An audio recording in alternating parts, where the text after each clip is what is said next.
오후 시간에 잠깐 나누고요. 벌써 6월 두 번째 주일 우리 예배로 하나님께 나아가십시다. 참 하나님의 은혜가 참 크고 참 놀랍게 역사하시는 것을 우리가 기억합니다. 오늘 이 시간 찬양, 저는 이 찬양이 참 큰 힘이 된다고 생각합니다. 너는 내 아들이다. 이때 아들이라는 표현은 그냥 아들이란 뜻을 그냥 상속자다 이렇게 해석하시면 됩니다. 너는 내 것이다 그런 뜻입니다. 내가 너를 낳았다. 내가 너를 구원했다. 내가 너를 변화시켰다. 내가 너와 함께 하겠다. 다 똑같은 의미를 갖고 있거든요. 어떻게? 변함없이 함께 하시겠다 말씀하시는데 그 하나님의 은혜를 생각하면서 함께 찬양하고 예배 앞에 나아갔으면 좋겠습니다. 힘들고 지쳐 나가고 넘어져 일어날 힘전혀 없을 때에 조용히 다가와 손 잡아주시며 내게 말씀하시네.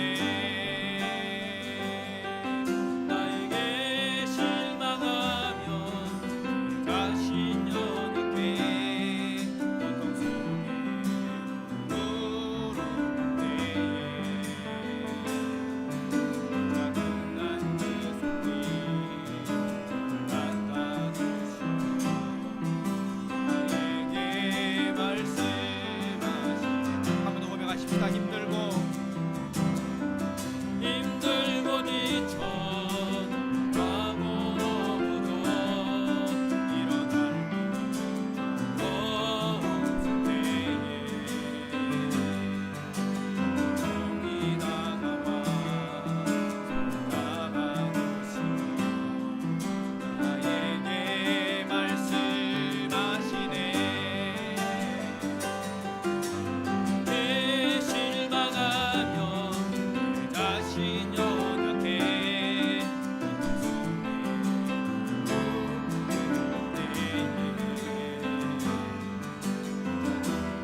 함께 일어나셔서 6월 두 번째 주일 하나님께로 나가십시다.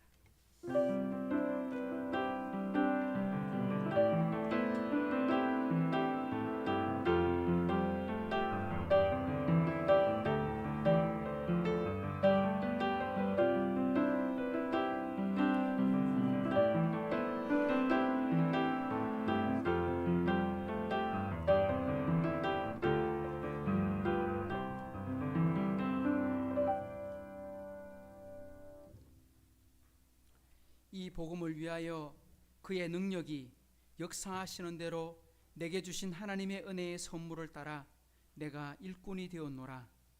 모든 성도 중에 지극히 작은 자보다 더 작은 나에게 이 은혜를 주신 것은 청량할 수 없는 그리스도의 풍성함을 이방인에게 전하게 하시고 영원부터 만물을 창조하신 하나님 속에 감추었던 비밀의 경륜이 어떠한 것을 드러내게 하려 하심이라.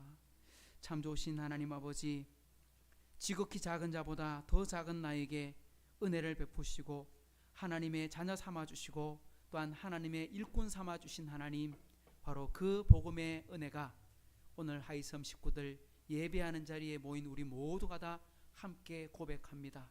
아무리 돌아보아도 우리가 웬 은혜인지 웬 사랑인지 무엇으로 구원을 받을 만한 자격은 있는지 아무리 돌아봐도 하나님의 은혜밖에 없습니다. 하나님이 우리를 불쌍히 여기셔서 불러주시지 않았다면 우리가 어찌 감히 이 자리에 서고 하나님을 찬양할 수 있겠습니까? 하나님, 그 하나님의 놀라운 사랑, 그 하나님의 놀라운 은혜를 우리가 잊지 않게 하시고 날마다 기억할 뿐만 아니라 우리에게 주신 그 하나님의 은혜를 따라서 담대히 복음을 선포하며 또한 빛과 소금의 역할을 감당하는 우리 하이섬 식구들 되게 도와 주옵소서. 참 지금 전 세계가 어려움 속에 있고 아직도 온전한 해결책을 다 찾지는 못했으나 하나님 조금씩 희망의 빛을 보게 하시는 하나님 아버지 감사합니다. 하루빨리 모든 사람들이 마스크를 벗고 마음껏 하나님을 찬양할 수 있도록 우리가 주님의 이름을 높여드릴 수 있도록 주여 인도해 주시고, 특별히 그 일들이 지나는 동안 우리 한 사람도 아프거나 힘들지 않도록 지켜주시고 우리 하이섬 성도들 어느 곳에 있든지 하나님의 말씀을 따라 살고 하나님의 보호하신 가운데 살게 도와주옵소서. 오늘 오고 싶으나 오지 못하는 식구들, 먼 타지에 있는 식구들, 지금도 일하고 있는 식구들을 기억하여 주시고 그 모든 식구들에게 하나님께서 순적한 길, 형통한 길 열어주시고 다 모여 같이 찬양할 수 있도록 그런 날이 속히 오도록 주여 도와주시옵소서.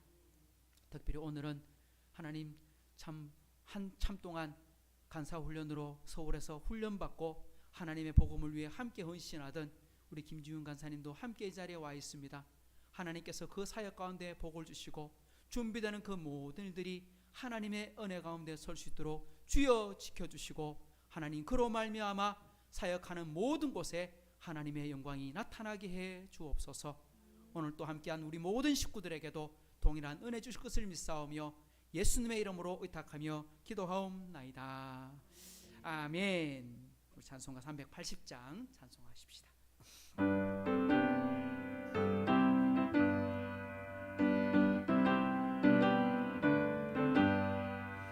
나의 생명 되신 주 주님 앞에 나아갑니다. 주의 흘린 보혈로 정케 하사 받아주소서. 날마다 주를 찬송하겠네. 주의 사랑 줄로서 나를 굳게 잡아 매소서. 괴로운 세상 지낼 때 나를 인도하여 주소서. 주를 믿고 나가면 나의 길을 잃지 않겠네. 날마다 주를 찬송하겠네. 주의 사랑 줄로서 나를 굳게 잡아 매소서. 세상 살아갈 때에 주를 더욱 사랑하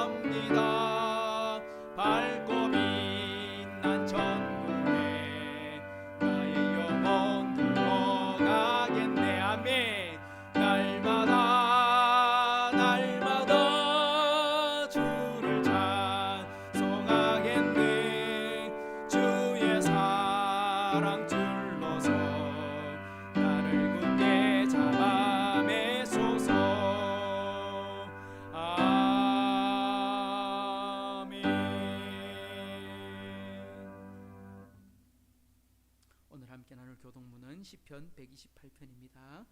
여호와를 경외하며 그의 길을 걷는 자마다 복이 있도다. 내가 내 손이 수고한 대로 먹을 것이라. 내가 복되고 형통하리로다. 내 집 안방에 있는 내 아내는 결실한 포도나무 같으며 내 식탁에 둘러앉은 자식들은 어린 감람나무 같으리로다. 여호와를 경외하는 자는 이같이 복을 얻으리로다. 여호와께서 시온에서 내게 복을 주실지어다. 너는 평생에 예루살렘의 번영을 보며 내 자식의 자식을 볼지어다. 이스라엘에게 평강이 있을지로다. 아멘.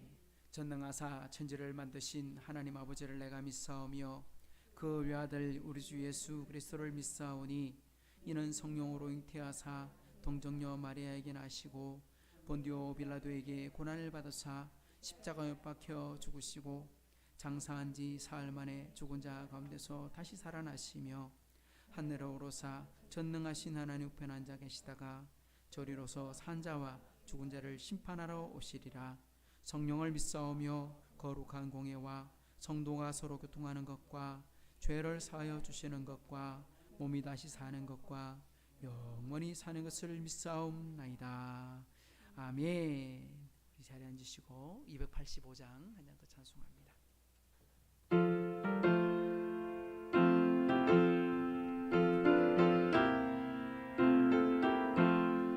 주의 말씀 받은 그날 참 기쁘고 복되도다. 이 기쁜 마음 이어서 온 세상에 전하노라. 기쁜 날 주 나의 죄 다시 쓴 날 늘 깨어서 기도하고 늘 기쁘게 살아가리. 기쁜 날 주 나의 죄 다시 쓴 날 이 좋은 날 내 전한 몸 새 사람이 되었으니 이 몸과 마음 바쳐서 영광의 주를 섬기리. 기쁜 날 주 나의 죄 다시 쓴 날 늘 깨어서 기도하고 늘 기쁘게 살아가리. 기쁜 날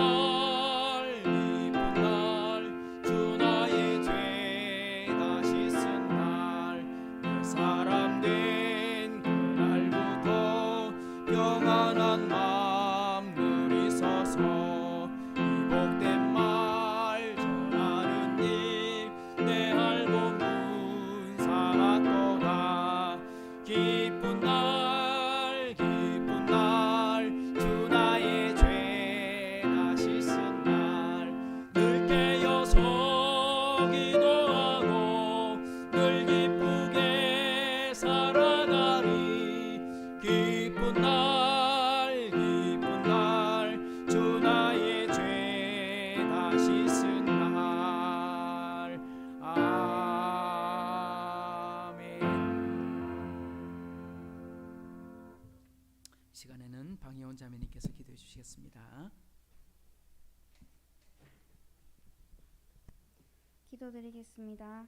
사랑과 은혜가 풍성하신 하나님 아버지, 오늘 이 귀한 주일에 우리 하이섬 식구들이 한자리에 모여서 같이 예배드릴 수 있도록 인도하시니 참으로 감사합니다. 지난 한 주간 우리가 살면서 하나님 말씀대로 살지 못하고 내 생각과 내 의지대로 살아왔던 순간들이 있다면 그 순간들을 다시 돌아보며 회개하기 원합니다. 정말 나약하고 부족한 우리이지만 그럼에도 불구하고 그 크신 사랑으로 안아주시고 다시 일으켜주시니 참으로 감사합니다. 오늘 이 시간 우리에게 주시는 말씀을 다시 마음에 새기며 하나님이 인도하시는 대로 순종하기를 원합니다. 하나님 아버지, 우리 하이섬 교회를 위해 기도합니다. 하나님과 이웃을 섬기는 교회라는 이름에 맞게 우리 한 사람 한 사람이 하나님과의 깊은 교제를 나누며 하나님께 순종하는 삶을 살게 하시고 이 대구 동구 지역에 또 이 효목동에 있는 이웃들과 또 우리 각자가 있는 자리에서 만나는 이웃들을 사랑하며 섬기는 우리 하이섬 식구들이 되도록 인도해 주세요. 우리 하이섬 교회에 우리들이 섬길 수 있는 영혼들을 더 많이 연결해 주시고 같이 교제하며 나누며 사랑할 수 있는 성도들이 더욱 많아지도록 은혜 내려주셔서 찬양과 기도의 노래가 흘러넘치는 우리 하이섬교회가 되도록 인도해 주세요. 우리 교회 아프신 분들을 위해 기도합니다.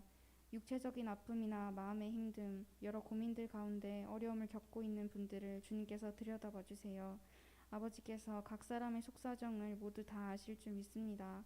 저마다의 마음을 하나님께서 위로해 주시고 육체적인 아픔과 고통 가운데에서 깨끗하게 회복할 수 있도록 은혜 내려주세요. 오늘 우리에게 말씀 전해주실 윤성민 목사님에게 능력과 은혜를 더해 주시고 하나님께서 각자에게 하고자 하시는 말씀이 목사님을 통해 잘 전해져서 우리에게 은혜가 되고 또 우리 삶의 방향이 되도록 인도해 주세요. 각자의 자리에서 영상으로 함께 예배드리는 분들과 사정이 있어서 나오지 못하신 분들에게도 하나님의 동일하신 크신 은혜가 있기를 원합니다. 이 모든 말씀 살아계시고 지금도 역사하시는 예수님의 이름으로 기도드립니다. 아멘.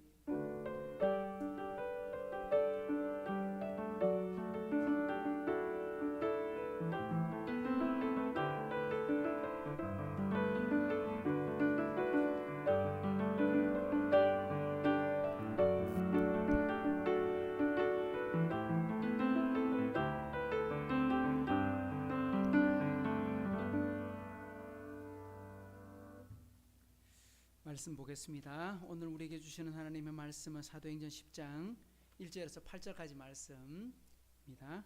사도행전 10장 1절에서 8절까지 말씀을 찾으시고 저와 여러분이 한 절씩 교독하도록 하겠습니다. 성경을 가능하면 찾으셔서 같이 보도록 하겠습니다.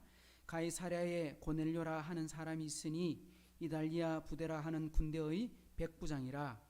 그가 경건하여 온 지방과 더불어 하나님을 경외하며 백성을 많이 구제하고 하나님께 항상 기도하더니 하루는 제9시쯤 되어 환상 중에 밝히 보며 하나님의 사자가 들어와 이르되 고넬료야 하니 고넬료가 주목하여 보고 두려워 이르되 주여 무슨 일이니까 천사가 이르되 내 기도와 구제가 하나님 앞에 상달되어 기억하신 바가 되었으니 내가 지금 사람들을 요바에 보내어 베드로라 하는 시몬을 청하라. 그는 무두장이 시몬의 집에 유숙하니 그 집은 해변에 있다 하더라. 마침 말하던 천사가 떠나매 고넬료가 집안 하인 둘과 부하 가운데 경건한 사람 하나를 불러 이 일을 다 이루고 요바로 보내니라. 아멘. 오늘 이 말씀 가지고 함께 은혜 받기를 원합니다. 우리 교회 소식은 다른 특별한 건 없고요.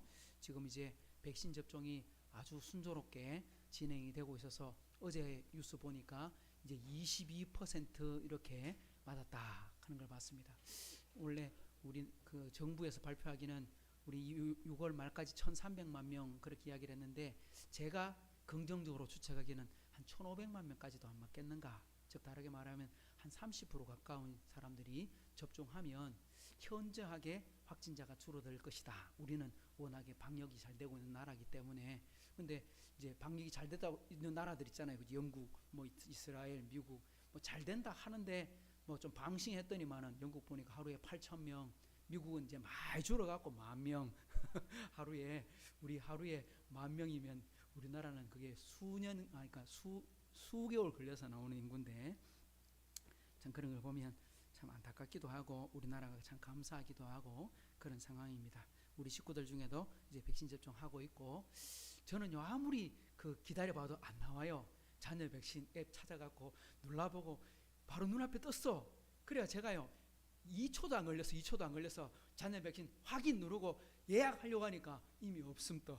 그래서 야 도대체 얼마나 빨리 사람들이 누르나 도대체 이거 사기 아닌가 그런 생각이 들 만큼. 근데 또 그거 눌러서 맞는 사람들이 있는 걸 보면 정상적으로 작동하고 있는데 참 그래서 못 맞았어요. 그래 이거 안 되겠다. 그냥 7월 달에 그냥 제 순서대로 돌아오면 맞아야 되겠다. 그런 생각하고 있습니다. 혹여라도 빨리 오면 맞을 수 있을까 기대는 합니다만 좀 빨리 맞고 우리가 이 일들에서 좀 자유로워하셨으면 좋겠다 그런 생각이 듭니다. 좀 그리고 우리 목회 계획에 보시면 6월 마지막 주에 우리 맥주 감사 주일 그리고 7월 첫 번째 주일에 우리 교회 설립 주일이 있어서 우리 교회 설립 주일에는 좀 이렇게 단계가 좀 많이 좀 내려가 가지고 여러 사람들이 함께 와서 예배드릴 수 있으면 좋겠다 싶습니다. 우리 가족들 또 우리 이웃들 가능하면 좀 부를 수 있는 대로 불러서 같이 축하하고 또 함께 나눴으면 좋겠습니다. 여러분들도 같이 그것을 위해서 기도해 주시고 아프신 분들, 시험 치는 분들을 위해서도 같이 기도해 주시면 좋겠습니다. 하나님 앞에 우리 예물 드립니다. 11조 드립니다. 김옥자 권사님, 천세라 자매, 그리고 항상 선한 길로 인도하시는 하나님께 감사드립니다. 윤수민 목사 드렸고요. 성경 이숙희 사모님, 방혜원 자매님 드리셨는데 이번 주 중에 교회 들어왔는데 제가 사무실에 좀 놓고 왔는데 우리 방준혁 형제도 11조를 계좌로 보내주셨고 우리 김지훈 간사님도 보내셨지요, 헌금을. 안 그래도 분명히 그걸 봐서는 이거 김 간사님 건데 하고 제가 이름을 적어놨어요. 적어놨는데 제가 사무실에 두고 와서 좀 몇 분이 더 보내셨는데 제가 기억을 다 못하겠습니다. 한번 기도하고 말씀 나누도록 하겠습니다. 좋으신 하나님 아버지 감사합니다. 오늘 또 저희를 사랑해 주셔서 이곳까지 부르시고 함께 말씀의 은혜, 예배의 은혜 나누게 하시니 감사합니다. 참으로 나의 나된 것은 하나님의 은혜였습니다.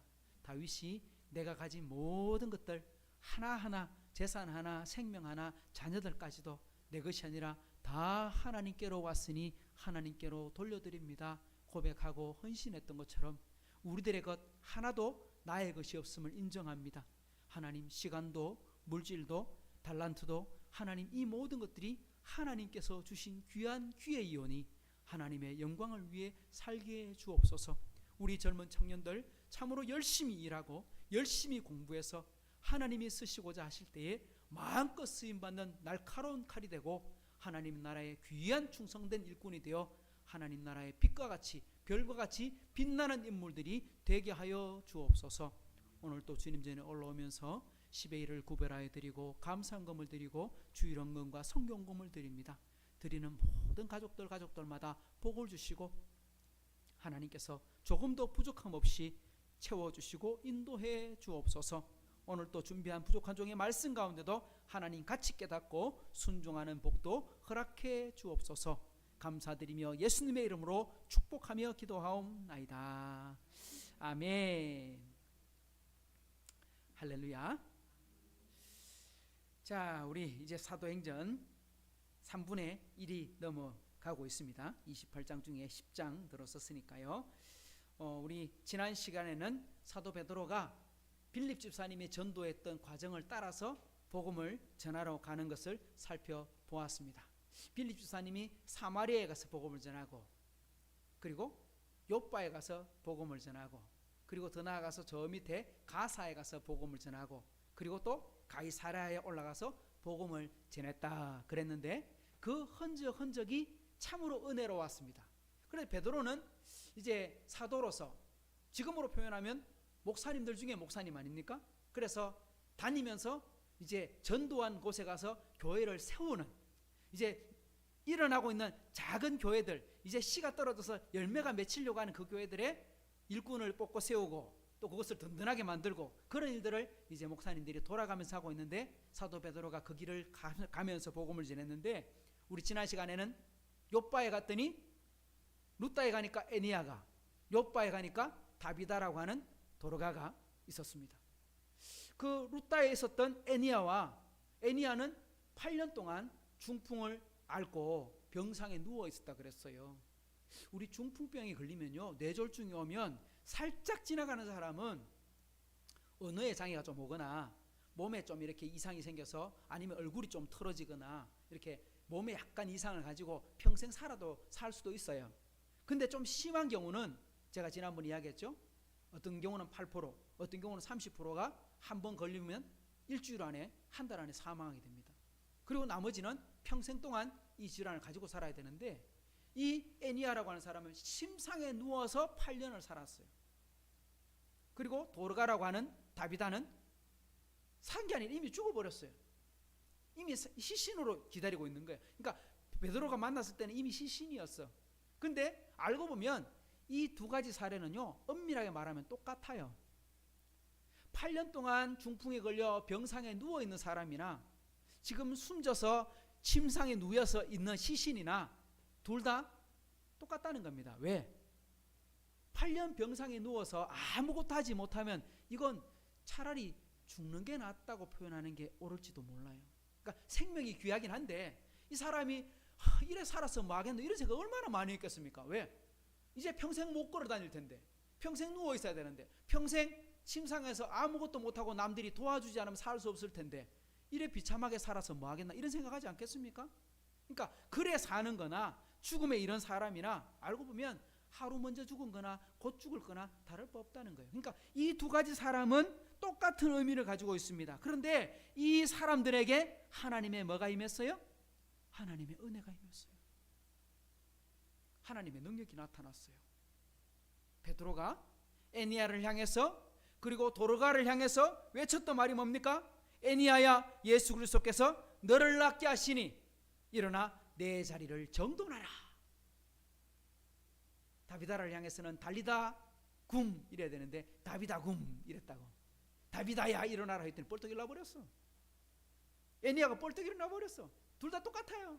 그러니까 사람에게는 한계를 지어주잖아요. 한계. 사람은 한계를 짓는데 뭘로 짓느냐? 죽음이라고 하는 한계를 짓잖아요.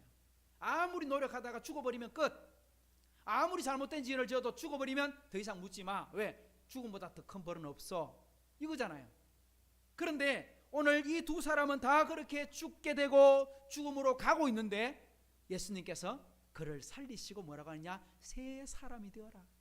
새로운 인생을 살아라. 죽었다가 살아나고 죽을 뻔했다가 살아났으니 얼마나 귀합니까? 그죠? 그래서 새 인생을 사는 거예요. 새 인생을. 여러분, 제가 그 동영상 보라고 했는데 동영상 봤습니까? 그 동영상에 보면 그 전도했던 목사님, 전도한 게 아니라 그 김기동 목사님이 진짜 하나님 앞에 나쁜 짓 하고 자녀들 데리고 차 몰고 여행 갔다가 교통사고 나가지고 병원에 실렸다가 2달 만에 이제 이제 몸이 나아가 퇴원해 갖고 이제 교회 예배당에 온 거예요. 예배당에 왔는데 처음에 어떻게 나갔다고요?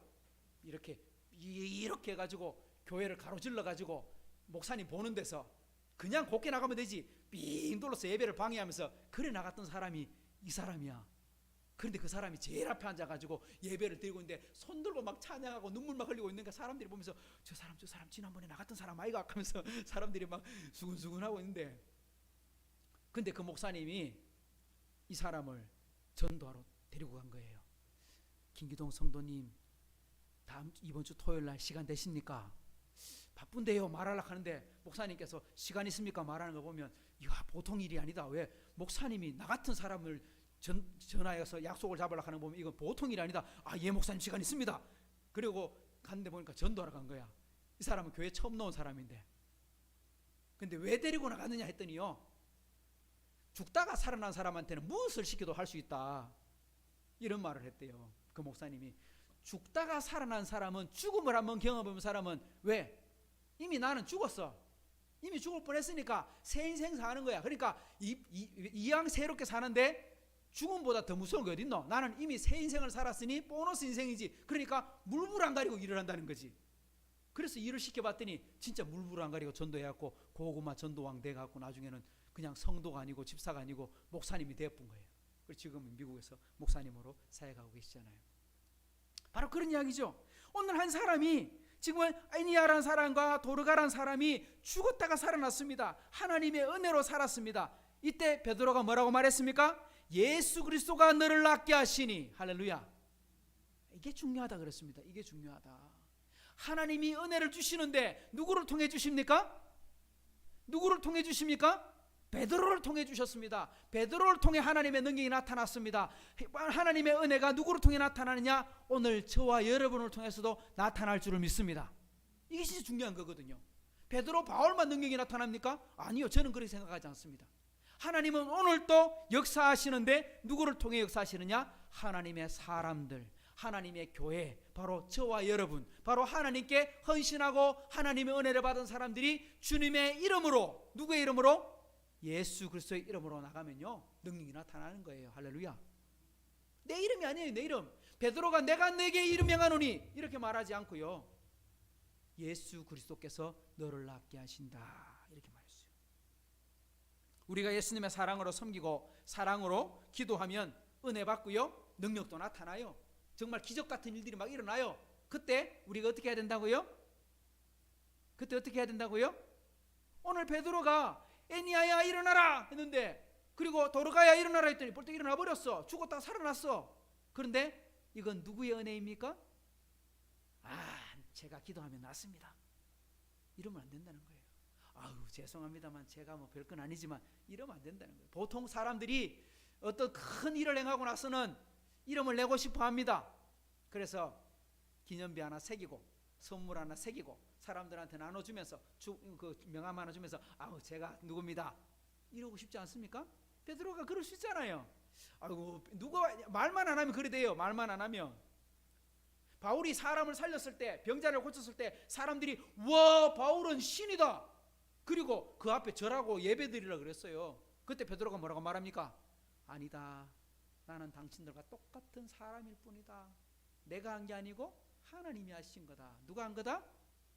하나님이 하신 거다. 다르게 말하면 따라합시다. 하나님의 은혜입니다. 바로 그렇게 고백해야 됩니다. 예수님께서 시켜서 한 겁니다, 이렇게 말해야 됩니다.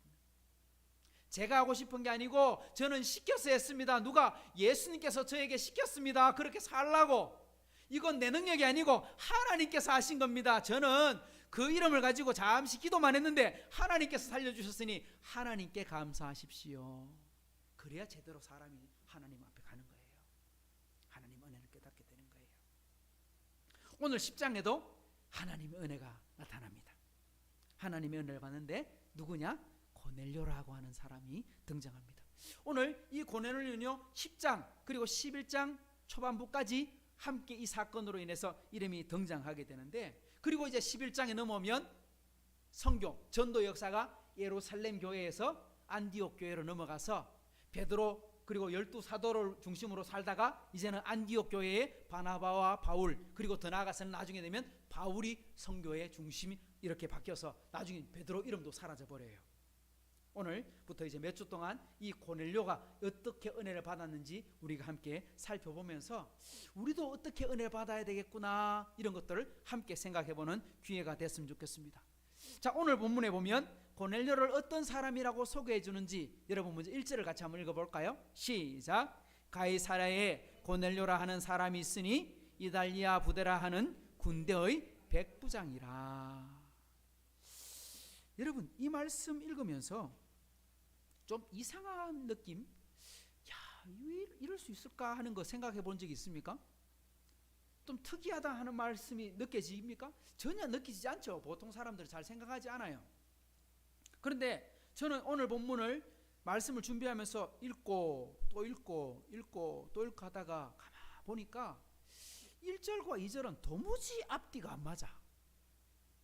도무지 그럴 수 없어. 무슨 말이냐면 고넬료는 형편과 그 사람의 상황과 그 사람의 직업과 그 사람의 나라와 이런 걸 다 따져보면, 민족이나 직장이나 형편이나 다 따져보면 은혜 받을 사람이 아니에요. 은혜 받을 만한 위치에 있지 않아요. 그런데 하나님의 큰 은혜가 임했습니다. 왜 그러냐? 오늘 이 고넬료가 어디 산다 그랬어요? 어디 산다 그랬어요? 가이사랴 이렇게 불려지기도 하는데, 가이사랴 빌립보라고 하는 지명이에요. 우리 마태복음 16장에 보면 예수님께서 제자들과 함께 길을 가시다가 가이사랴 빌립보라고 하는 지명에 도착하셔가지고 이르렀을 때에 예수님께서 사람들이 나를 누구라 하느냐 이렇게 물으셨잖아요. 그때 선지자 중에 한 사람입니다, 예레미야입니다, 엘리야입니다, 세례 요한입니다. 그때 너희들은 그러면 나를 누구라 하느냐? 베드로가 주는 그리스도시요 살아계신 하나님의 아들입니다. 유명한 고백이 그때 나오잖아요. 그 지명이 가이사랴 빌립보. 가이사랴 빌립보라고 하는 지명은요, 로마 황제의 이름을 딴 지명이에요. 로마 초대 황제 아우구스투스가 초대 황제지만 엄밀하게 말하면 그 위에 아버지 율리우스 카이사르가 원래 황제 역할을 했거든요. 근데 황제란 칭호는 안 받았어. 황제란 칭호는 이제 옥타비아누스였던 아우구스투스만이 이제 황제란 칭호를 얻게 됩니다. 그런데 그때 가이사랴 하는 말이 뭐냐? 카이사르라고 하는 이름에서 온 지명이거든요. 그러니까 다르게 말하면 이 도시는 누구한테 바쳤다? 우리 왕에게 바쳤습니다. 우리 황제에게 바쳤습니다. 충성맹세 이런 말로 바친 도시가 카이사랴입니다. 또 그곳에 뭐가 있느냐? 로마 군대가 주둔해 있었어요. 지도를 한번 보여줄까요? 이 지도는 지금 이제 카이사랴 하는 지도가 있는 지명이 나오는지 보이죠, 그죠? 예루살렘에서 루다와 요빠까지 베드로가 갔어요. 지금 요빠에 베드로가 기다리고 있어요. 베드로가 저기서 다비다를 고쳐서 죽음에서 부활시켜줬잖아요. 그런데 지금 거기서 카이사랴 해변길로 쭉 올라가면 이제 고넬료가 살고 있는 도시, 그 도시가 나오는 거야. 그 도시가 어떤 도시냐? 유대인들이 들었을 때는요, 쉽게 말하면 이가 갈리는 도시야. 정말 싫어하는 사람들이 사는 곳이야. 왜냐? 로마 지도를 한번 보여주세요. 그 당시 저게 로마의 영토입니다. 로마 영토가 얼마나 크냐? 제가 독일에 가가지고 한 1년 정도 살았는데, 독일이 우리나라 한반도에 우리나라 남북한 합쳐서 1.5배 정도 돼요. 그러니까 우리나라 남북한 다 합쳐갖고 한 배 반 정도 되는 크기가 독일인데, 로마가 얼마나 크냐면 독일 땅 다 차지하고, 서쪽으로는 스페인, 포르투갈 다 로마 땅, 북쪽으로는 저 영국의 거의 절반 다 로마 땅, 프랑스, 독일, 이탈리아, 그리고 그리스 이 땅 다 로마 땅, 그리고 동쪽으로 오면 시리아, 터키, 이스라엘, 우리가 잘 아는 이라크, 심지어 이란까지 로마 영토예요. 그리고 남쪽으로 내려오면 북쪽 아프리카, 북아프리카, 지금 뭐 튀니지라든지 알제리라든지, 그 다음에 가장 유명한 이집트, 이게 전부 다 로마 거. 그러니까 얼마나 큽니까 로마. 중간에 있는 바다가 무슨 바다예요? 지중해. 그러니까 땅 속에 갇혀 있는 바다, 그래서 지중해잖아요. 근데 로마인들은 저걸 뭐라고 부르냐니까 그 마레 인테눔 하고 적혀 있거든요. 저게 무슨 말이냐니까 우리 바다 이런 말이에요. 내해, 우리들의 바다. 아니 나라가 얼마나 컸으면, 얼마나 강했으면 그 큰 바다가 우리 거래, 그렇게 말할 정도로 로마가 컸어요. 저 큰 나라를 다스리려면 도대체 군대가 얼마나 많아야 될까? 로마 군대가요, 로마 군대가 한 부대, 우리나라다 보면 저도 훈련 받았을 때는 28사단에서 훈련 받았는데 그 사단이 이제 없어진다고 뭐 이런 이야기가 있던데, 28사단, 1사단, 뭐 7사단, 뭐 여러 개 사단들이 강원도, 경기도, 심지어 우리 대구 지역은 50사단 이렇게 있잖아요. 한 사단에 보통 한 사단이면 우리는 한 2만 명 정도 되는데, 로마는 그걸 한 사단이라고 하니까 한 군단이라고 불렀어. 1개 군단. 1개 군단 한 6천 명 정도 되는데, 그 군단 하나가 주둔하면 한 나라를 지키는 거예요. 그리고 전쟁이 나면 여러 개 군단, 많을 때는 10개 군단이 한꺼번에 가가지고 전쟁을 하면 어느 누구도 로마를 이길 수가 없었어요. 근데 그 군단의 가장 핵심이 누군지 아십니까? 그 군단의 핵심은요, 로마 군대는 그 군단장이 있고, 그리고 대대장이 있고, 그 다음에 백부장, 백인대장이 있었어요. 군단장과 대대장은 로마 귀족들이 맡아요. 장군의 아들이 맡아요. 황제의 아들들이 맡아요. 그러니까 직접 지휘하러 오는 이 사람들은 귀족들이야. 그러니까 쉽게 말하면 요즘 말로 우리나라 말로 낙하산들이, 낙하산. 그러니까 파송돼서 와서 일을 맡는 사람들이에요. 그런데 로마 군대의 핵심은요, 가장 인정을 받는 사람이 누구냐니까 백인대장, 켄트리움이라고 하는 백인대. 그러니까 100명의 군인들을 인솔하는, 우리나라 표현을 하면 소대장쯤 됩니다. 중대장쯤 됩니다. 그 사람들이 가장 핵심이에요. 저 군단장이 예를 들면 전진, 앞으로 전진, 돌격 앞으로 이러면요, 사령관은 앞에 가서 싸워요, 뒤에 가서 싸워요? 앞에서 싸워요, 뒤에서 싸워요? 앞에 사령관이 앞에 나가서 싸울 수는 없잖아요. 사령관 죽으면 게임 끝나니까. 그러니까 사령관 저 뒤에서 앞으로 이렇게 싸움 이렇게 말하잖아요. 전진 앞으로 이러잖아. 그러면 제일 앞에 싸우는 사람이 누구? 제일 앞에서 싸우는 사람들이 백인대예요, 백인대. 그리고 그 백인대를 통솔하는 사람이 누구냐? 백인대장, 백부장. 다른 사람들은 다 로마에서 파송을 합니다. 뽑아서 보냅니다. 근데 백부장만은요, 누가 뽑느냐 하면 그 100명의 부대원들이 그 중에 뽑습니다. 100명의 부대원이 한 사람을 선발합니다. 당신이 우리 부대를 맡아주십시오. 이 사람은 평민이에요. 이 사람은 그냥 일반 시민이에요. 그런데 백부장으로 뽑히면 이 사람은 그 백인을 책임집니다. 목숨을 책임지는 거예요. 앞에서 뒤에 있는 사람은 돌격 앞으로 하지만 그 사람들의 목숨을 책임지는 사람은 누구예요? 백부장이야. 백부장이 똑똑하지 못하면 다 죽는 거야. 그러니까 백부장이 너무너무 귀한 자리에 있는 사람이에요. 그런 사람이기 때문에 로마 군인들에게서는 백인 대장이 가장 중요한 사람이에요. 그래서 우리 그 복장을 한번 보여주세요. 저게 로마 옛날 차림을 그대로 보여주고 있는 건데, 앞에 있는 사람은 하나는 이제 로마 깃발을 들고 가는 사람, 한 사람은 이렇게 나팔을 불고 가는 나팔수, 그 뒤에는 이제 일반 사병, 그리고 오른쪽 가쪽에 있는 사람이 백인 대장, 이제 머리에 장식을 한 사람. 똑같은 사람이지만 백인 대장은요 보통 군인들보다 월급을 한 13배 정도 더 받았대요. 상당히 더 많이 받았대요.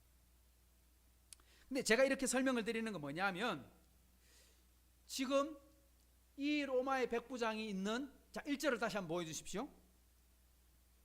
고넬료가 있는 곳은 어디냐? 가이사랴 빌립보라고 하는 곳인데 고넬료인데, 이 사람은 어느 부대의 백부장이다? 이달리아 부대라 하는 군대의 백부장이다. 제가 말씀드렸던 가이사랴에 뭐가 있느냐 하면 로마 군대에 주둔한 부대가 있었어요. 예루살렘에는요, 예루살렘의 로마 군대를 가지고 오는 것은 유대인들이 워낙에 거부감이 컸기 때문에 예루살렘에는 로마 군대를 주둔시키지 않았어요. 로마의 총독이 예루살렘에서 재판을 하고는 했지만, 우리 예수님께 재판을 받을 때 예루살렘에서 본디오 빌라도에게 재판을 받긴 했지만, 실제로 부대는 어디에 있었냐? 가이사랴 빌립보에 있었어요. 그러니까 그곳에 6천 명이 있었던 거예요. 6천 명. 근데 그 부대 이름이 뭐라고? 이탈리아 부대. 그러니까 이탈리아 부대라고 하는 걸 보면 그 부대 중에 가장 뭐가 있다? 자랑하고 싶은 이름이다. 왜? 로마가 큰 땅으로 말하면 이태리에 속해 있는 도시잖아요. 도시국가인데 도시국가가 커져가 나라가 됐잖아요. 그러니까 이태리라고 하는 지명에서 가장 뛰어난 부대, 그 이름이 이탈리아 부대. 우리식으로 말하면 수도사단 이쯤 됩니다. 수도경비사령부. 그러니까 우리 서울을 지키는 부대. 이 부대는요 딴 부대보다 굉장히 자존심이 세요. 왜? 우리가 서울을 지킨다 뭐 이러면서. 지금 이탈리아 부대 하는 걸 들어보면 우리가 로마 군대 중에 제일 세다 뭐 이런 거 아니겠습니까? 근데 잘 생각해 보십시오. 유대인들의 관점에서 생각해 보십시오. 지금 로마가 이스라엘을 식민 통치하고 있어요. 일본이 우리나라를 식민 통치하면서 우리나라 서울 그 한성에다가 일반 군대를 주둔시키고 로마 일본 총독부를 만들어 놨어요. 그러면 그 총독부를 지키고 있는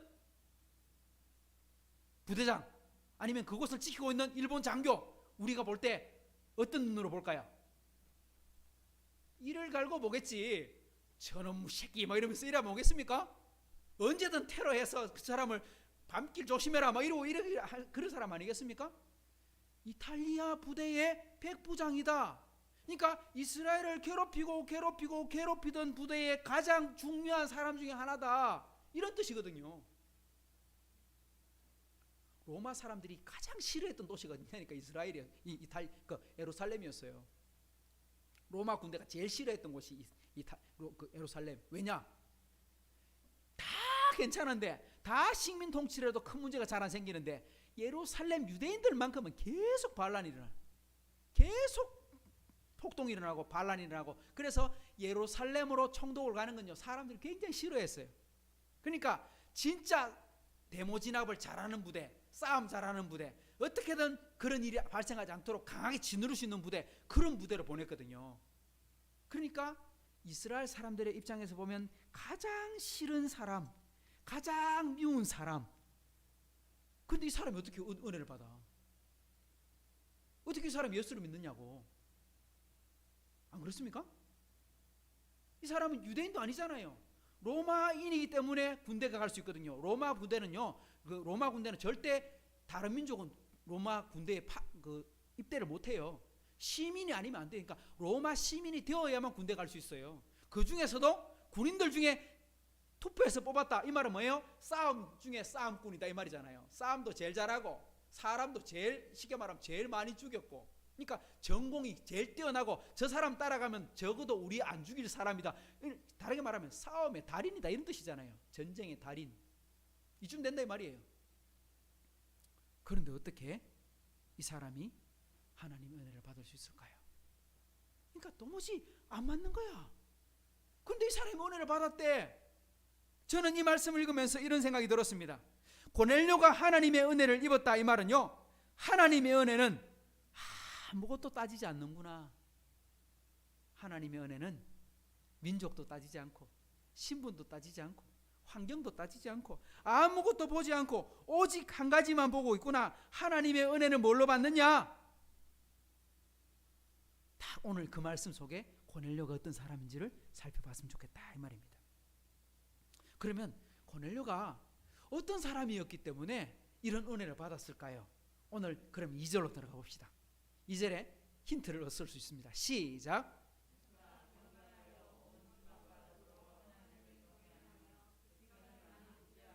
하나님께 항상 기도하더니. 여러분, 이 말씀을 읽으면 어떤 생각이 듭니까? 고넬료는 베드로를 만나기 전에 예수님을 믿은 것 같아요? 베드로를 만나고 난 다음에 은혜를 받아서 예수 믿고 구원받은 것 같아요? 아직 베드로를 만나지 않았어요. 그죠? 고넬료가 아직 예수님을 만난 게 아니고 천사가 나타나서 베드로를 불러라, 베드로는 요바에서 환상을 보고 그 가이사랴로 가거라 하는 이야기를 듣고 가이사랴에 갔더니 고넬료를 만났고 고넬료에게 설교를 하다 보니까 은혜를 받아서 이 사람들이 방언이 터지고 성령 충만함을 받고 그렇게 해서 세례를 받았거든요. 그러면 잘 생각해 봅시다. 이 고넬료는 베드로를 만나서 예수를 믿은 거예요? 베드로를 만나기 전에 이미 예수를 믿은 거예요? 오늘 2절을 잘 보세요. 그가 경건하여 온 집안과 더불어 하나님을 경외하고 있고 백성을 많이 구제하고 하나님께 항상 기도하고 있는 사람이다. 이러면 이 사람은 지금 구원받은 사람이 안 받은 사람이에요? 구원받은 사람인데 베드로를 뒤에 만나가지고 뭘 받았어요? 성령의 충만함을 받았어요. 하나님의 더 큰 은혜를 받았어요. 이 말이 중요한 거예요. 고넬료가 백성을 많이 구제했기 때문에 항상 기도하고 경건하게 살았기 때문에 이 사람 봐라, 구원받을 만한 자격이 주어졌구나, 이 사람 구원해 줘야 되겠다, 하나님 자 했다, 선물 구원이다, 이러고 줬습니까? 그게 아니라는 거죠. 우리가 이때까지 말씀을 들을 때 뭐라고 했습니까? 너희가 그 은혜에 의하여 믿음으로 말미암아 구원을 받았으니 이것이 너희에게서 난 것이 아니요 하나님의 선물이다. 다르게 말하면 은혜는 사람의 행위로 받는 것이 아니고 뭐로 받는 것이다? 하나님의 선물로 받는 것이다. 하나님이 그냥 주시는 거다. 오늘 그러면 고넬료는 누구를 통해서 구원받았을까요? 베드로를 만나서는 성령 충만을 받았어. 그러면 누가 고넬료를 전도했을까요? 아무도 몰라. 빌립이 가이사랴까지 가서 복음을 전했다 하고 기록된 것을 보면 빌립이 가서 복음을 전할 때 예수를 믿을 수도 있긴 하겠지만 빌립이 갖는 시간과 베드로가 간 시간이 생각보다 너무 짧아. 그 짧은 시간에 고넬료가 이렇게 될 수는 없을 것 같아. 그렇다는 말은 이미 그 전에 이 고넬료가 누군가에 의해서 예수님을 만났어요. 이미 구원을 받았어요. 그래서 그 구원받은 사람이 그렇게 열심히 살고 있어요. 그 살아가는 과정을 통해서 하나님께서 그에게 뭘 주시느냐? 선물을 주시는 거예요. 더 큰 은혜를 주시는 거예요. 이게 진짜 중요한 거예요. 우리가 착하게 살고 열심히 기도했기 때문에 구원을 받은 것이 아니라는 거예요. 그렇게 되면 예수 믿어 구원받는 것이 아니라 착하게 살아서 구원받는 게 되잖아요. 아니요. 우리는요 하나님의 은혜로 구원을 받는 거예요. 하나님의 은혜를 구원받아서 어떻게 살아가야 되느냐? 하나님을 위해 살려고 노력해야 돼요. 근데 노력하면 내 힘대로 돼야 안 돼요? 잘 안 돼요. 잘 안 되니까 뭐가 필요해요? 더 크신 하나님의 능력이 필요한 거예요. 이때 두 가지가 다 필요해요. 뭐가 필요하냐? 한번 따라 합시다. 구원의 은혜.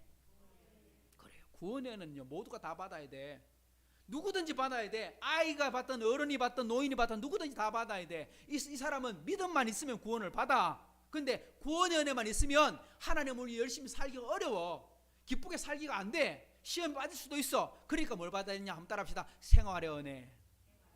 이 두 가지 같이 있어야 돼요.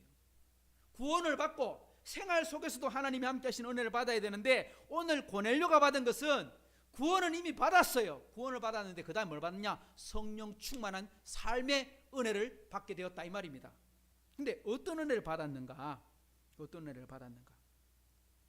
오늘 본문 10장과 뒤에 11장까지 쭉 살펴보면요, 이 구원의 진리를 바로 알게 되는 겁니다. 고넬료가 베드로를 만나고 설교를 듣는 중에 성령 충만함을 받았어요. 뭘 보면 알 수 있냐? 방언이 막 터져 나왔어요. 근데 그 방언은 언제적 방언입니까? 오순절에 베드로와 120명이 기도할 때 난곡 방언을 받았는 그 방언을 고넬료와 집안 사람들이 다 함께 하고 있는 거예요. 그러니까 이 사람들이 우리가 받은 것도 받네?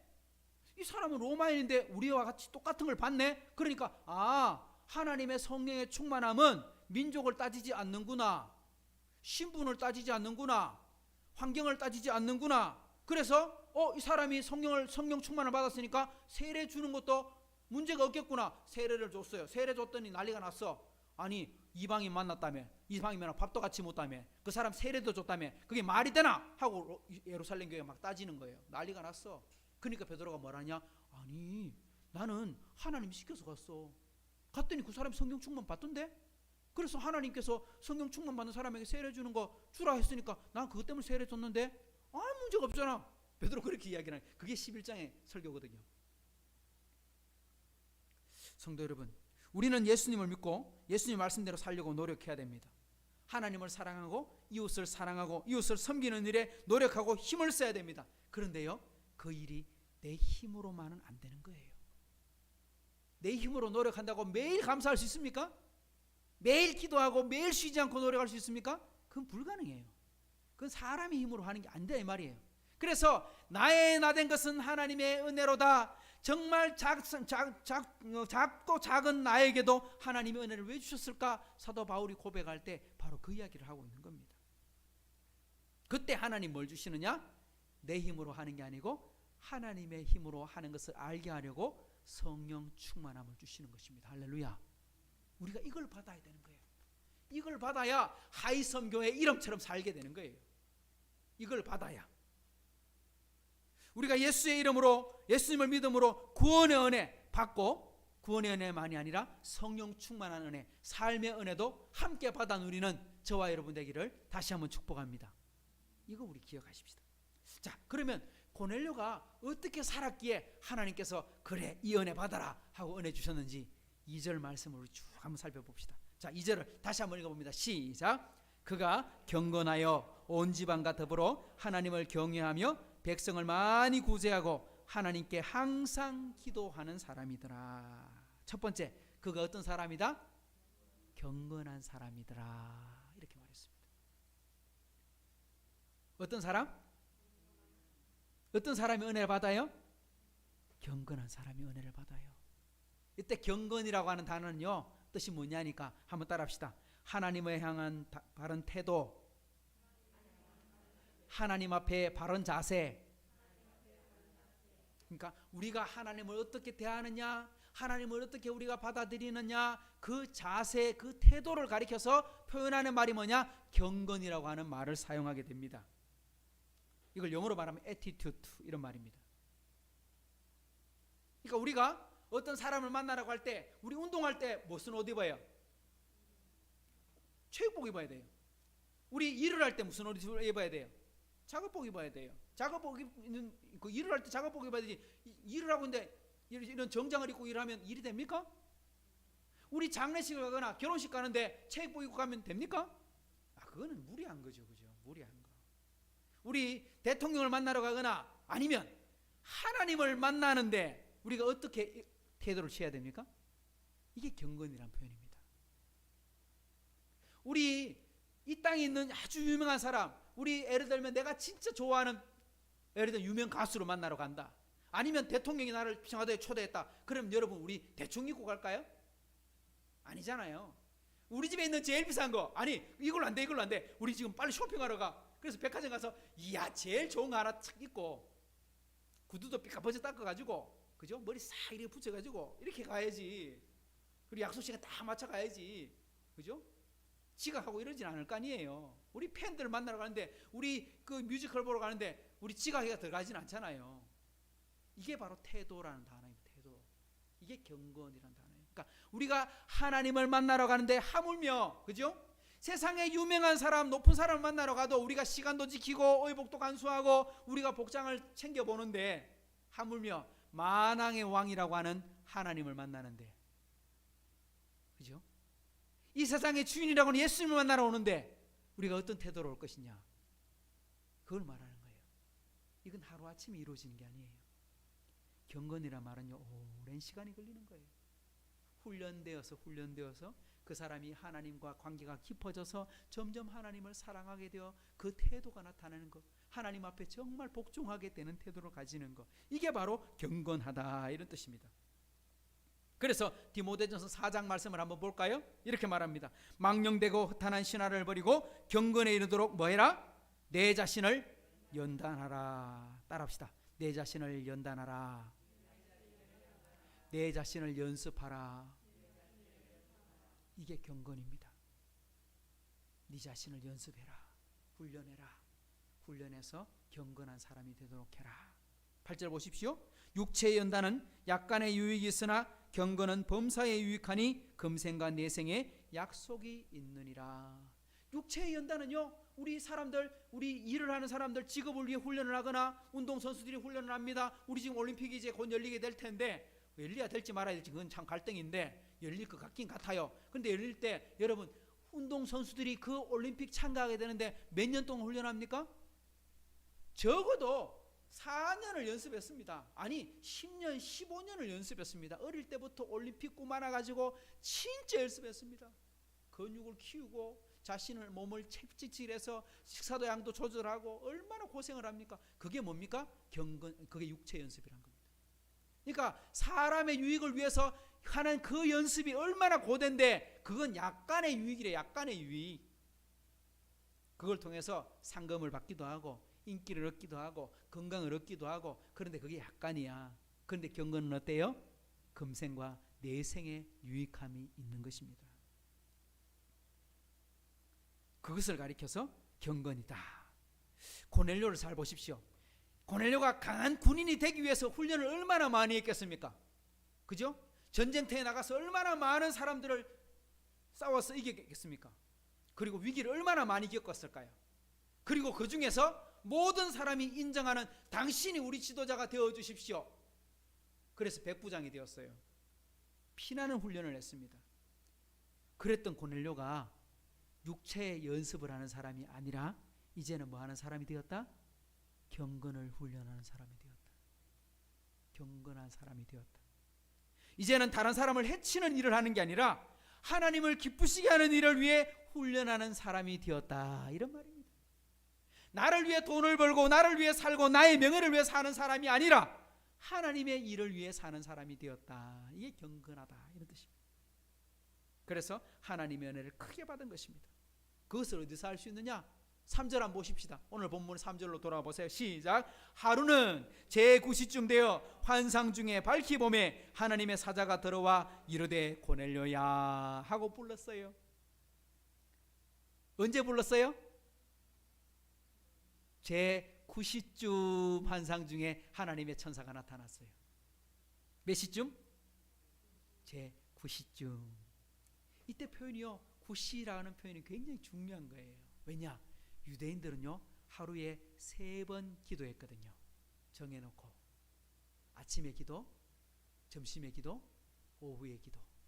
3시, 6시, 9시. 그래서 성경에 보면 제9시 기도 시간에 베드로가 예루살렘 성전에 올라가다가 나면서부터 걷지 못하는 사람을 만났어요. 3시 하면요 아침 9시, 그러니까 일을 시작하는 일과 시간 앞에 기도하고, 점심을 먹고 잠시 쉬기 전에 기도하고, 오후에 하루 일과를 이제 마칠 때쯤 정리하면서 오후에 기도하고. 근데 유대인들이 이것만 기도하느냐? 아니에요. 실제로는요 눈 뜨자마자 뭐예요? 새벽 기도하고, 그다음 또 뭐예요? 또 뭐 해야 돼요? 잠자리에 들기 전에 아버지의 축복 기도를 받으면서 같이 기도하고. 그러니까 하루에 몇 번 기도해요? 진짜 경건한 사람은 5번 기도해요. 5번 정해놓고 이렇게 딱 시간을 맞춰놓고 기도하는 거예요. 베드로가 하루 3번씩 예루살렘을 향해 기도했더라 하는 말이 3시, 6시, 9시 이런 말이거든요. 근데 아침, 저녁 합치면 5번 기도하는 거예요. 이게 경건한 사람이에요. 그러니까 시간을 정해놓고 기도하는 시간이 제9시라고 말하는 걸 보면 고넬료가 지금 뭐 하다가 천사를 만났다는 걸 알 수 있어요. 그래요. 기도하다가 천사를 만난 거예요. 그가 뭐 낮잠을 자거나 그가 다른 취미생활을 하고 있을 때 천사가 나타난 게 아니고요. 그가 하나님과 교제하고 있는 중에 천사가 나타나서 고넬료야 베드로를 불러라.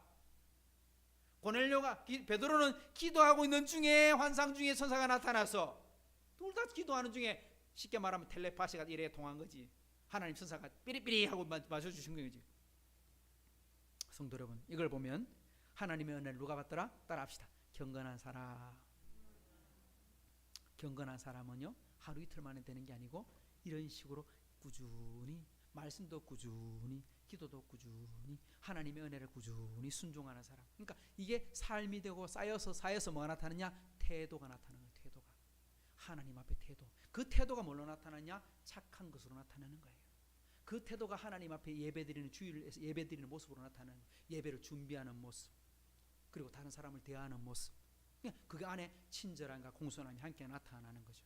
그러니까 경건하다고 말하는데 말이 막 나오는 사람, 화를 잘 내는 사람, 그리고 거짓말을 행하는 사람, 이런 건요 아직 그 사람이 경건함과 관계없는 사람으로 살게 되는 거예요. 그 다음에 뭐라고 말했습니까? 2절 다시 한번 돌아가 봅시다. 온 집안과 더불어 하나님을 경외하며, 이렇게 말했죠. 온 집안과 더불어 하나님과 뭐 했다? 이번에는 이 사람이 어떤 사람이었다? 하나님을 뭐하는 사람이었다? 경외하는 사람이었다. 경외란 말이 뭐예요? 하나님을 사랑하는 사람이었다. 하나님을 잘 믿는 사람, 잘 섬기는 사람, 그런데 하나님을 진짜 사랑하는 사람인데, 그런데 앞에 뭐라고 되어 있습니까? 온 집안과 더불어. 그러니까 고넬료는 자기만 하나님을 사랑한 게 아니고 누구에게도, 온 집안 사람에게도 이 영향력이 나타나서 가족 전부가 다 하나님을 사랑하는 사람이 되도록 그렇게 영향력을 미쳤다, 이런 뜻입니다. 경외란 단어는 하나님을 사랑한다 하는 그냥 단순히 사랑이란 단어와는 좀 다르죠. 어떤 면이 달라요? 그냥 사랑합니다, 좋아합니다, 이건 너무 좀 가볍지 않나요? 그죠? 그냥 사랑. 근데 경외란 단어는 그 속에 사랑한다는 의미보다 어떤 의미가 들어있어요? 두려워한다, 존경한다, 정말 하나님 정말 사랑합니다, 근데 정말 두려워합니다, 이게 함께 포함되어 있는 거예요. 영어로 말하면 awesome. 영어를 제가 잘 할 줄은 모르는데 영어를 하는 사람 이야기 들어보니까 하는 단어가 들어가면요, 그 영어를 하는 사람들에게서는 이건 사람에게 쓰는 단어가 아니고 이건 하나님께 쓰는 단어다. awesome, 하는 단어가. 다른 말하면 지극히 높으신 분에게, 우와 대단한 분에게, 정말 유일하신 분에게, 이분만에게만 쓸 수 있는 표현, 이런 게 awesome. 그러니까 와, 이런 뜻이에요. 아무한테나 쓰는 단어가 아니래요. 그러니까 하나님은 너무 크신 분입니다, 하나님 정말 사랑합니다, 하나님을 의지합니다, 하나님을 존경과 사랑을 다 담은 표현하는 말이 뭐냐? 경외합니다, 이런 뜻입니다. 근데 그게 자기만이 그런 게 아니라 가족들 전부, 심지어 노예들까지도 이것을 알 수 있도록, 깨달을 수 있도록 영향력을 미쳤다. 여러분, 다른 사람들이, 밖에 있는 사람들이요, 내가 착하게 말하고 행동하고 내가 참 교양 있게 말하고 그 사람들이 봤을 때 저 사람 교양 있구나, 저 사람 참 착하게 말하는구나, 저 사람 참 좋은 사람이구나, 그렇게 생각하지만 집에서 보여주는 모습과 밖에서 보여주는 모습이 다를 수 있어요, 없어요? 많은 사람들이 다를 수 있잖아요. 그죠? 왜냐니까 집에서 하는 걸 다른 사람 못 보니까요.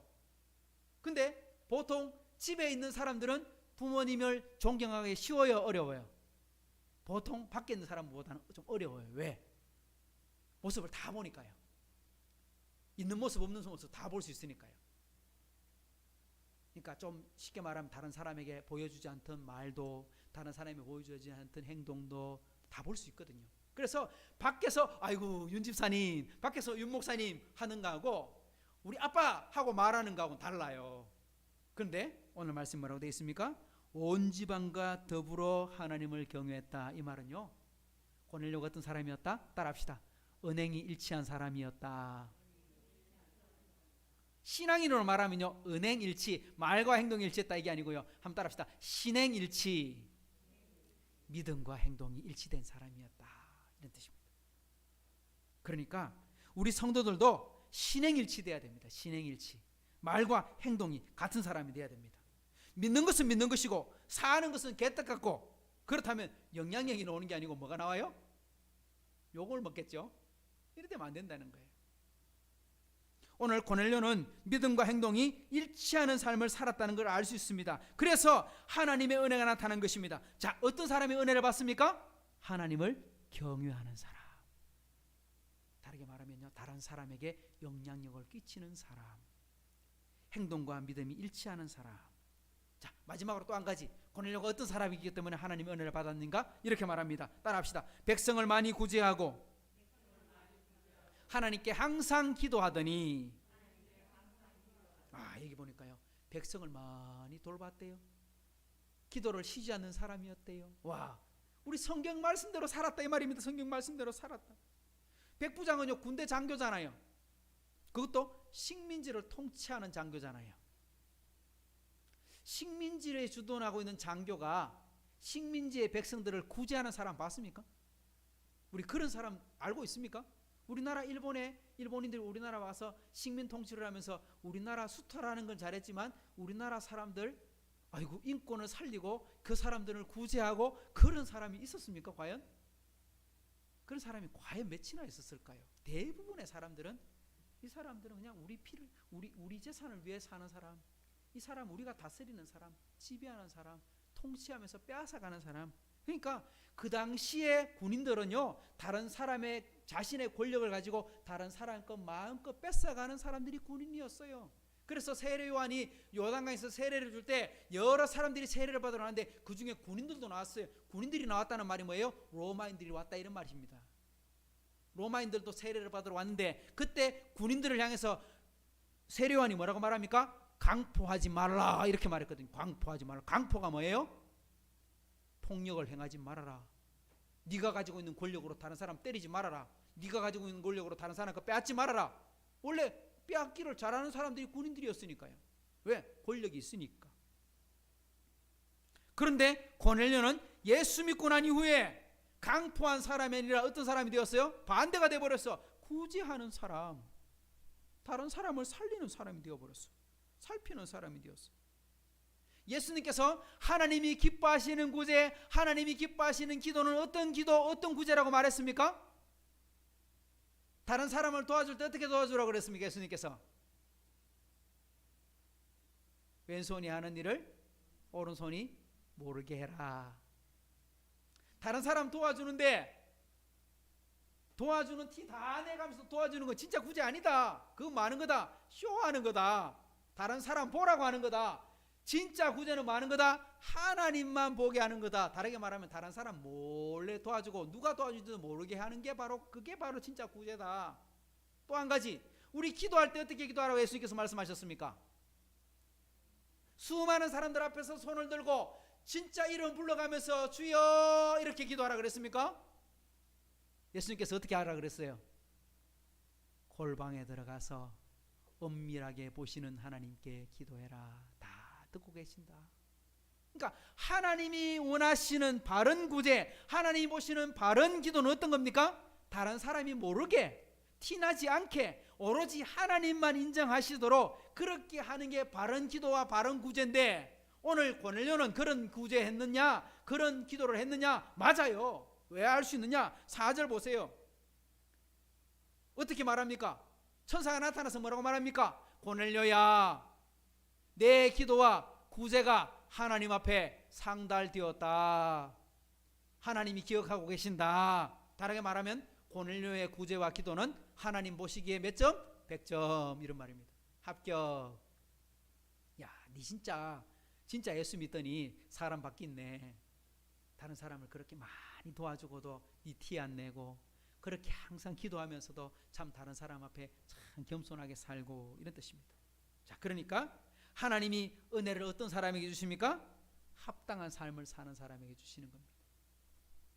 기도에 힘쓰고 다른 사람을 헌신하고 돌보는 일을 하는 사람, 합당한 삶, 다르게 말하면요, 하나님 앞에 합당한 기도와 합당한 구제의 삶을 살았으니 더 큰 은혜를 받게 된 것입니다. 사랑하는 성도 여러분, 이제 말씀을 정리해 봅시다. 고넬료는요, 은혜 받을 만한 민족도 아니고 그런 신분도 아니고 그럴 만한 것과 전혀 상관없는 사람 같았어요. 그런데 이 사람이 누구를 통해서 예수를 믿는지 알 수 없지만 예수 믿고 인생이 바뀌어가지고 그렇게 살려고 열심히 노력했더니 하나님께서 더 큰 은혜를 주셨어. 그런데 오늘 성경에 고넬료는 이런 사람이다 라고 말씀합니다. 따라합시다. 경건한 사람이다. 하나님을 경외하는 사람이다. 구제와 기도하는 사람이다. 자, 그렇게 말했습니다. 오늘 우리 하이섬 식구들도 예수 믿어 거듭났습니다.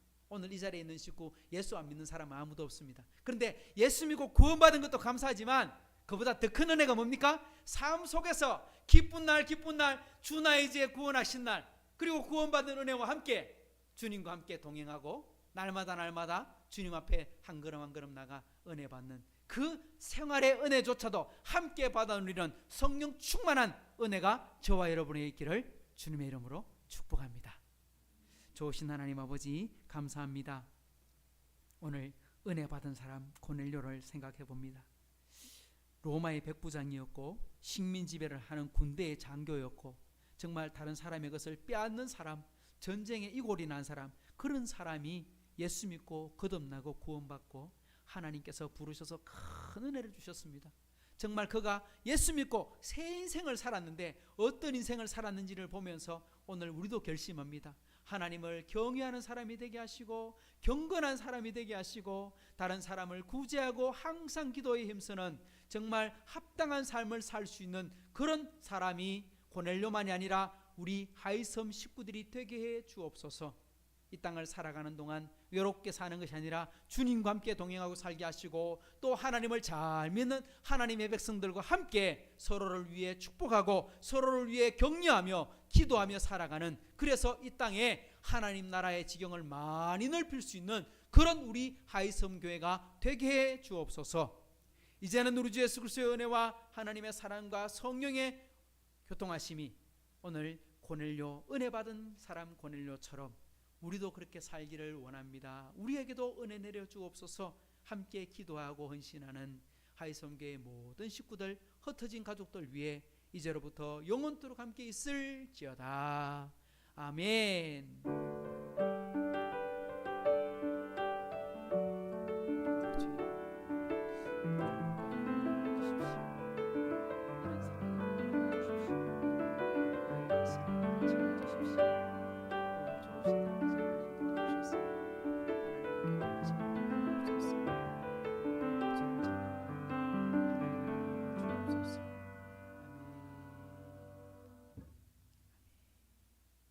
감사합니다. 오늘 예배 마쳤고요. 고넬료가